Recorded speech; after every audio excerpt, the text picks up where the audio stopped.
దేవుని క్రియలను ధ్యానించుము, ఆయన వంకరగా చేసిన దానిని ఎవడు చక్కపరుచును? ప్రసంగి గ్రంథము 7వ అధ్యాయము 13వ వచనం.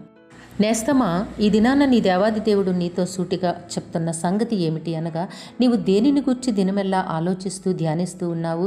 అక్కరలేని సంగతుల వాటిని విడిచిపెట్టు.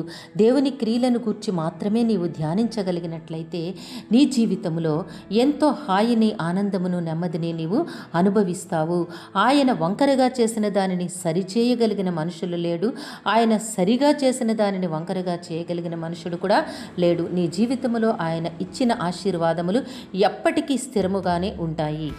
ఘనమైన తండ్రి, మీ పరిశుద్ధ పాదములకు వందనములు. మీ బిడ్డ చేస్తున్న ప్రార్థన మీరు ఆలకించి అంగీకరించండి.